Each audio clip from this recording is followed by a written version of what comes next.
Hello friends, welcome back to Sukanya hair and makeup channel. எல்லோரும் எப்படி இருக்கீங்க? நானும் ரியா பாப்பா ரொம்ப சூப்பராக இருக்கும். இன்றைக்கி ரொம்பவே ஒரு ஸ்பெஷலான ஒரு vlog தாங்க ஷேர் பண்ணிக்க போகிறேன். அண்ட் நியூ இயர் அப்போ ஷேர் பண்ணியிருந்த ஒரு ரோலர் கோஸ்டர் நியூ இயராக தான் இருந்ததுன்னு சொல்லிட்டு அது என்ன ஏது அப்படிங்கிறது எல்லாமே இன்றைக்கி vlogல வந்துட்டு பார்க்கலாம். காலையில் நேரத்தில் எழுந்து தலைக்கெல்லாம் குளித்து ரெடி ஆயாச்சு சாமி கும்பிட்றதுக்காக தான். இந்த vlog வீக்கெண்ட் எடுத்தது தான். போன வருஷம் மார்கழி மாதம் அப்போ லீவில் இருந்தேன். ஸோ ஒரு நாள் கூட தவறாமல் டெய்லியும் காலையில் எழுந்து சாமிக்கு வந்து தண்ணி ஊற்றிருந்தேன். இது நிறையா கிராமங்களில் இன்னுமே வந்துட்டு வழக்கத்தில் தான் இருக்குது. காலையில் நேரத்தில் எழுந்து கல்யாணம் ஆனவங்களும் சரி ஆகாதவங்களும் சரி சாமி, அதாவது விநாயகருக்கு முக்கியமாக வந்துட்டு தண்ணி ஊற்றுவாங்க. அதுக்கு தான் நான் வந்து ரெடி ஆகிருந்தேன். ஆஃபீஸ் ஜாயின் பண்ணிட்டதுனால என்னால் டெய்லியும் பண்ண முடியல. அட்லீஸ்ட் ஒரு சாட்டர்டே கொஞ்சம் ஸ்பெஷலாக இருக்கட்டும்னு சொல்லிட்டு சாரியெல்லாம் போட்டு சாமி கும்பிட்றதுக்கு வந்து ரெடி ஆயாச்சு. பாப்புக்குட்டி காலையில் எழுந்ததையுமே அம்மா வீட்டுக்கு போயாச்சு. அங்கே தான் விளாண்டுருக்காங்க. இப்போ என்னோடய ஸ்கின் கேர் ரொட்டீன் வந்து பண்ண போகிறேன். அதுக்கு நான் இங்கே எடுத்துருக்கிறது டேக்கோட acne and spot correction face serum தான் எடுத்திருக்கேன். இதில் இலாதி அண்ட் நீம் வந்துட்டு இருக்குது. அண்ட் இதில் பார்த்துட்டு ஆக்டிவ் ஆயுர்வேதாவும் இருக்குது. ஸோ ஃபாஸ்ட்டாக நம்ம ஸ்கின்னில் வந்துட்டு அப்சர்வ் ஆயிரும். இது எல்லா ஸ்கின் டைப் இருக்கவங்களுமே வந்து யூஸ் பண்ணலாம். ஆக்னேவை உருவாக்குற பாக்டீரியல் க்ரோத்தை வந்து கண்ட்ரோல் பண்ணும். அதே மாதிரி இன்ஃப்ளமேஷனை ரெடியூஸ் பண்ணும். நம்மளுக்கு கிளியரான ஹெல்த்தியர் ஸ்கின் வந்துட்டு கொடுக்கும் கண்டினியூஸாக யூஸ் பண்ணும்போது. இதில் இருக்க இலாதி soothes the irritation and improves the skin health. அதே மாதிரி நீம் பார்த்துட்டா இன்ஃப்ளமேஷனை ரெடியூஸ் பண்ணி ஆக்னே காஸ் பண்ணுற பாக்டீரியாவுக்கு எகெயின்ஸ்டாக ஃபைட் பண்ணும். 2 to 3 ட்ராப்ஸ் அப்ளை பண்ணிவிட்டு ஜென்டலாக பேட் பண்ணால் போதும், அதை அப்சர்வ் பண்ணிடும். லிங்க்லாம் கீழே கொடுத்துருக்கேன், தேவைப்பட்டால் செக் பண்ணி பாருங்கள். ரியாவும் ரெடி ஆகிட்டு வரட்டும்னு வெயிட் பண்ணிகிட்டு இருந்தேன். வந்தால் அவங்களையும் சாமி கும்பிட்றதுக்கு கூப்பிட்டு போகலான்னு சொல்லிட்டு அதுக்குள்ளே சின்ன வேலைகள் வந்து பார்க்குறக்கு ஸ்டார்ட் பண்ணியாச்சு. பிரேக்ஃபாஸ்ட்டுக்கு ரொம்பவே சிம்பிளாக தோசை அண்ட் தேங்காய் சட்னி தான் வந்துட்டு பண்ணியிருந்தேன். நீங்கள் சொன்னால் நம்புவீங்களான்னு தெரியாது, லாஸ்ட் இயர் நான் ப்ரே பண்ணேன். ஆல்மோஸ்ட் ஒரு 90% வந்து இந்த வருஷத்துக்குள்ளார எனக்கு வந்து நடந்திருக்கு. ஸோ அந்தளவுக்கு எனக்கு வந்து ரொம்ப பாசிட்டிவாக ஃபீல் ஆகும் கோயிலுக்கு ஒவ்வொரு டைம் போகிற போதுமே. ஸோ அட்லீஸ்ட் மாதம் முழுசுக்கும் என்னால் வந்து செய்ய முடியலனா கூட ஒரு நாள் பண்ணதே ரொம்ப ஹாப்பியாகவும் மனநிறைவாகவும் இருந்தது.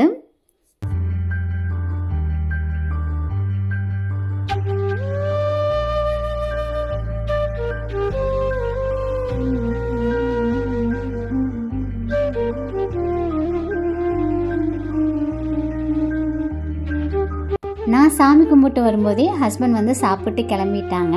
அண்ட் முத நாள் வந்து ஆட்டுக்கால் வாங்கிட்டு வந்திருந்தாங்க. அதை வச்சு பாயா பண்ணலாம் தான் பிரேக்ஃபாஸ்ட்டுக்கே பிளான் பண்ணி வாங்கிட்டு வந்திருந்தாரு.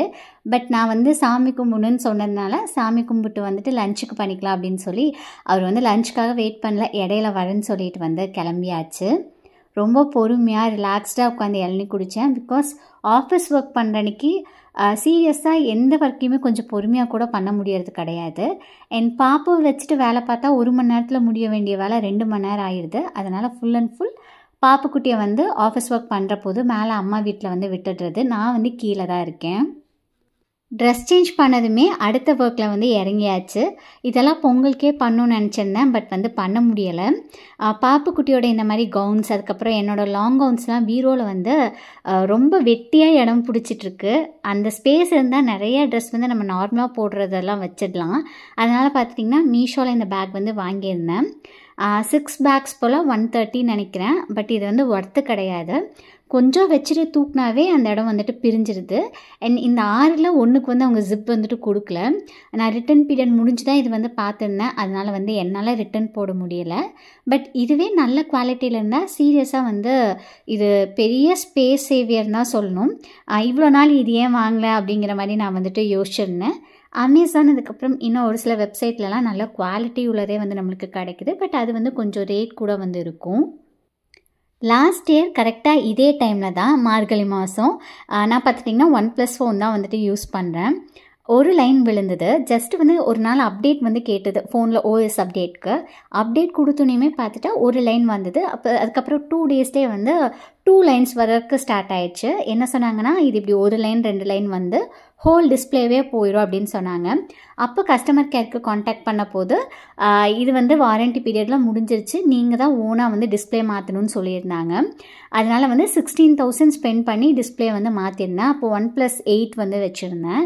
அதுக்கப்புறம் பார்த்துட்டிங்கன்னா 1 வீக்லேயே கம்பெனிலேருந்து ஒரு அனௌன்ஸ்மெண்ட், லைக் டிஸ்பிளேவெல்லாம் ஃப்ரீயாக சேஞ்ச் பண்ணி கொடுக்குறதா. பட் ஆல்ரெடி நம்ம 16,000 கொடுத்து மாற்றியாச்சு, 1 வருஷம் கூட ஆகலை. அதுக்கடுத்து இந்த மாதம் லைக் டிசம்பர்லேயே பார்த்துட்டிங்கன்னா எனக்கு சேம் ப்ராப்ளம், ஒரு லைன் வந்தது, அதுக்கப்புறம் 2 லைன் ஆச்சு. நானும் திரும்ப ஏதாவது கம்பெனிலேருந்து அப்டேட் கிடைக்கும்னு சொல்லி கஸ்டமர் கேருக்கெலாம் கூப்பிட்ட போது, இல்லை ஃபோனை வந்து நீங்கள் ரிட்டர்ன் பண்ணிவிட்டு வவுச்சர் வந்து ஒரு 25,000க்கு வாங்கிக்கோங்க அப்படிங்கிற மாதிரி சொல்லியிருந்தாங்க. நம்ம சைடு எந்த ப்ராப்ளம் இல்லைனாலும் அவங்களோட இஷ்யூஸ்க்கு நம்மக்கிட்டேருந்து மணி போகிற மாதிரி தான் இருக்குது. ஃபஸ்ட்டு ஒரு 16,000, அதுக்கப்புறம் இது வந்து 60+ வந்து வாங்கியிருந்தேன். இப்போ நம்மளுக்கு 25,000க்கு தான் வவுச்சர் கொடுத்துருக்காங்க. ஸோ அதில் ஒரு அமௌண்ட் லாஸு. திரும்பியும் நம்ம வந்து OnePlusல வாங்குற மாதிரி தான் இருந்தது. பிகாஸ் ஒரு 25,000 வவுச்சர் கொடுத்துருக்காங்க. அப்புறம் அது என்ன பண்ணுறதுன்னு சொல்லிட்டு இப்போ பார்த்துட்டிங்கன்னா OnePlus 11 தான் வந்துட்டு வாங்கியிருக்கேன். 12 வந்து லான்ச் ஆகிறதா சொல்லியிருந்தாங்க. பட் லான்ச் ஆனதுக்கப்புறம் இந்த வவுச்சரோட வேல்யூ கம்மியாகுங்கிற மாதிரி இருந்துச்சு. அண்ட் பெருசாக பார்த்துட்டிங்கன்னா 11க்கும் 12க்கும் வந்து டிஃப்ரென்ஸ் இருக்காது அப்படிங்கிற மாதிரி நானும் என் ஹஸ்பண்டும் வந்து டிஸ்கஸ் பண்ணிட்டோம். அப்போ வந்து 12ஓட ஸ்பெசிஃபிகேஷன்ஸ் எல்லாம் எதுவுமே அவங்க வந்து ரிலீஸ் பண்ணலை. அதனால் பார்த்துட்டிங்கன்னா எனக்கு வந்து இது வாங்கியிருக்கே மனசில். ஸ்டில் இதோட கேமரா குவாலிட்டி நல்லாயிருக்கும், அப்புறம் நம்மக்கிட்ட வந்து வவுச்சர் இருக்குது அப்படிங்கிறதுக்காக வந்து OnePlus தான் வந்து வாங்கியிருந்தேன். இது கரெக்டாக அந்த டிசம்பர் எண்டு நியூ இயர் சமயத்தில் தான் நடந்தது. அதனால தான் பார்த்துட்டிங்கன்னா இந்த ஒரு ரோலர் கோஸ்டர் ரைடாக தான் இருந்தது எனக்கு நியூ இயர். பிகாஸ் அன்எக்ஸ்பெக்டடாக நான் வந்து அவ்வளோ மணி அவ்வளோ பட்ஜெட் வந்து என்கிட்ட இல்லை. ஸ்டில் ஏதோ ஒன்று பண்ணி வந்து வாங்குற மாதிரி ஆயிடுச்சு. நான் இதெல்லாம் எடுத்து வைக்கிறக்குள்ளார பாப்புக்குட்டியே எழுந்துட்டாங்க. அவங்கள வச்சுட்டு அப்படியே ஒரு வழியாக வந்து எல்லாம் எடுத்து வச்சாச்சு. தூங்கியும் எழுந்துட்டாங்க. ஒரு டே டைமில் ஒரு 1 hour மேக்ஸிமம் அவ்வளோ நேரம் தான் தூங்குவாங்க. அவங்க தூங்கி எழுந்ததுக்கப்புறம் அவங்களுக்கு மட்டும் ஒரு ஆம்லெட் போட்டு வந்து ஊட்டி விட்டாச்சு.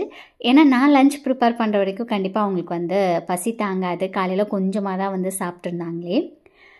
எனக்கு வந்து எப்பயுமே டே இப்படி தான் போகும். வீக்கெண்டாக இருந்துச்சுன்னா உங்கள் எல்லாருக்கும் எப்படி போகுது, என்ன ஏதுன்னு சொல்லி மறக்காமல் கமெண்ட் பண்ணுங்கள்.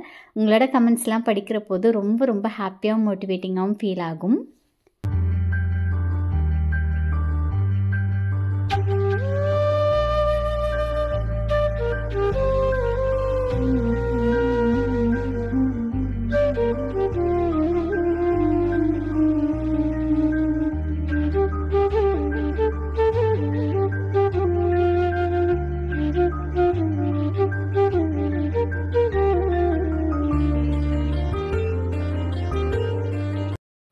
வீக்டேஸில் ஃபுல்லாக பாப்புக்குட்டி கூட இல்லாததுனாலையோ என்னவோ ஃப்ரைடே ஈவினிங் அது அவங்களுக்கு எப்படி தெரியுதுன்னு தெரியல, பயங்கர குஷி ஆகிடுறாங்க. சாட்டர்டே சண்டே என்னை விட்டு போகிறதே கிடையாது. ஒரு சிஸ்டர் கேட்டிருந்தாங்க, சாரீ போட்டுட்டு எப்படி ஒரு டே ஃபுல்லாக மேனேஜ் பண்ணுறேன்னு சொல்லிட்டு. பாப்புக்குட்டியெல்லாம் தூக்கணுன்னா கண்டிப்பாக நான் வந்துட்டு எனக்கு கம்ஃபர்டபுளான ட்ரெஸ்க்கு வந்து சேஞ்ச் ஆகிடுறது. அன்றைக்கி என்னன்னு தெரியல, ஒரே வந்து ஸ்கை ப்ளூவாக இருந்தது. ஆட்டுக்கால் பாயாக்கு ஆட்டுக்கால் நல்லா க்ளீன் பண்ணி விசில் விட்டாச்சு. இப்போ நம்ம பேஸ்ட் அரைச்சி எடுத்துக்கலாம். அதுக்கு 7லேருந்து 8 முந்திரி, கூடவே 1 ஸ்பூன் அளவுக்கு சீரகம், கசகசா, சோம்பு இதெல்லாம் வந்து சேர்த்துருக்கேன். இது கூட ஒரு கைப்பிடி அளவுக்கு தேங்காய் சேர்த்து தண்ணி விட்டு நல்லா பேஸ்ட் கன்சிஸ்டன்சியில் அரைச்சி எடுத்துக்கலாம். டிஃபனுக்கு தொட்டுக்கிறதுக்கு எனக்கு இந்த ஆட்டுக்கால் பாயா ரொம்பவே பிடிக்கும். பட் பாப்புக்குட்டிக்கு வந்து கர்ட் ரைஸ் ஊட்டணும் அப்படிங்கிறதுக்காக ரைஸும் வச்சாச்சு. நான் வந்து சுடு சாப்பாட்டில் ட்ரை பண்ணி பார்த்தேன். ஒரு வியர்டான காம்பினேஷன் தான். பட் என்னவோ சாப்பிடும்போது கொஞ்சம் டிஃப்ரெண்ட்டாக இருக்க மாதிரி எனக்கு வந்து ஃபீல் ஆச்சு. இந்த மாதிரி வியர்டான காம்பினேஷன் நீங்கள் என்ன ட்ரை பண்ணுவீங்கன்னு சொல்லி அதுவுமே வந்துட்டு மறக்காமல் சொல்லுங்கள். பேஸ்ட் ரெடி பண்ணுறக்குள்ளார ரைஸ் அண்ட் ஆட்டுக்கால் ரெண்டுமே நல்லா விசில் வந்துருச்சு. நான் வந்து 7லேருந்து 8 விசில் வரைக்கும் விட்டுருந்தேன். இந்த சூப் குடித்தா பாப்புக்குட்டிக்கு ரொம்ப பிடிக்கும். என்ன நான்வெஜ் வேக வச்சாலும் சரி அதில் வந்து கொஞ்சம் எடுத்து வந்து அவங்களுக்கு கொடுப்பேன். ஒரு சிஸ்டர் வந்து ரிப்பீட்டடாக கேட்குறாங்க, குழந்தைக்கு நான் எப்போ இருந்து நான்வெஜ் கொடுக்குறேன்னு சொல்லிட்டு. 7 monthsலேருந்தே பெரிய பெரிய பீஸாக கொடுத்துட்ருக்கேன். அதை கொடுத்து அவங்க சாப்பிட்டு அந்த ஜூஸ்லாம் மட்டும் எடுத்துகிட்டு அதுக்கப்புறம் துப்பிடுவாங்க. அண்ட் சாதத்தில் இந்த மாதிரி வேக வச்ச தண்ணி சேர்த்து நல்லா மசிச்சு ஊட்டிடுறது. அதே குக்கரில் ஆயில் ஆட் பண்ணிவிட்டு பட்டை, கிராம்பு இந்த மாதிரி ஹோல் ஸ்பைசஸ் வந்து ஆட் பண்ணிக்கலாம். கூடவே கட் பண்ணி வச்சுருக்க பெரிய வெங்காயம், தக்காளி எல்லாம் சேர்த்து நல்லா வதக்குனதுக்கப்புறம் இஞ்சி பூண்டு பேஸ்ட் வந்து ஆட் பண்ணிக்கிறேன். ஸ்டார்டிங்லேயே வெங்காயம் வணக்கிற போது காரத்துக்கு ஏற்ற மாதிரி பச்சை மிளகா வந்து சேர்த்துருந்தேன். நான் வந்து 2லேருந்து 3 தான் போட்டிருக்கேன். ஏன்னா பாப்புக்குட்டி கண்டிப்பாக நான் சாப்பிட்ற போது கேட்பாங்க ரொம்ப காரமாக வேண்டான்னு சொல்லிட்டு. அதெல்லாம் நல்லா வதக்குனதுக்கப்புறம் 1/2 ஸ்பூன் அளவுக்கு பெப்பர் பவுடரும் சேர்த்துட்டேன். இப்போ நம்ம வேக வச்சுருக்கக்கூடிய ஆட்டுக்கால் அண்ட் அதோட சாறு எல்லாம் சேர்த்து ஒரு கொதி விட்டுடலாம். அது ஒரு கொதி வந்ததுக்கப்புறம் நம்ம அரைச்சி வச்சுருக்கக்கூடிய விழுது ஆட் பண்ணி ஒரு 2 to 3 மினிட்ஸ் இருந்ததுக்கப்புறம் கொத்தமல்லி எல்லாம் தூவி ஒரு விசில் விட்டாலும் சரி, இல்லை மறுபடியும் ஒரு 5 to 10 மினிட்ஸ் கொதிக்க விட்டாலும் சரி, நம்மளோட எம்மியான ஆட்டுக்கால் பாயா ரெடி. கண்டிப்பாக ட்ரை பண்ணி பார்த்துட்டு மறக்காமல் வந்து கமெண்ட் பண்ணுங்கள். நெக்ஸ்ட் டேக்கு தேவையான பட்டாணி வந்து ஊற வச்சுட்டேன். அண்ட் பாப்புக்குட்டியும் நானும் சாப்பிட்டதுக்கப்புறம் நல்ல ஒரு தூக்கம் போட்டு எழுந்தோம். அவங்களுக்கு வந்து ஹேர் கிளிப்ஸ் எல்லாம் போடுறது சுத்தமாக பிடிக்காது. பட் நம்ம போட்டிருந்தோன்னா அது வந்து வேணும்னு கேட்பாங்க. வீட்டில் இருக்கிற போது கொஞ்சம் கொஞ்சமாக போட்டு பழக்கலான்னு சொல்லி அதுதான் போட்டிருந்தேன். பாப்புக்குட்டிக்கு டின்னருக்கு தோசை சுட்டு அந்த ஆட்டுக்கால் பாயாவே லைட்டாக தொட்டு ஊட்டியாச்சு. 7 மணி போல் ஊட்டினா ஒரு 7:30 மணி போலலாம் தூங்குறதுக்கு ஆரம்பிச்சிருவாங்க. ஸோ அவங்கள கூப்பிட்டு வந்து வாக்கரில் உட்கார வச்சுட்டு இந்த மாதிரி கொஞ்ச நேரம் வந்து செடிகளுக்கெலாம் வந்து தண்ணி ஊற்றினேன். அத்தை வந்து இந்த நாற்று கொடுத்து விட்டுருந்தாங்க ஊர்லேருந்து, கோழிக்கொண்ட பூ நாற்று. அதெல்லாம் வந்து நட்டு வச்சாச்சு. பாப்புக்குட்டி நடக்கிறாங்களான்னு ஒரு சிலர் வந்து கேட்குறீங்க.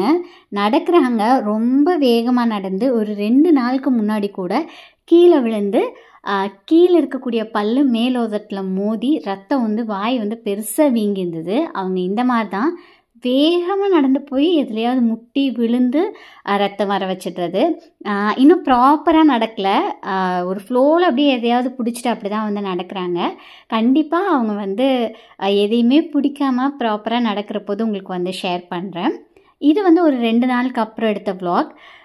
OnePlusலேருந்து நம்மளுக்கு ஃபோன் வந்து ரிசீவ் ஆகிருந்தது. ஸோ அப்போ வந்து ஓப்பனிங் அப்போ எடுத்தது.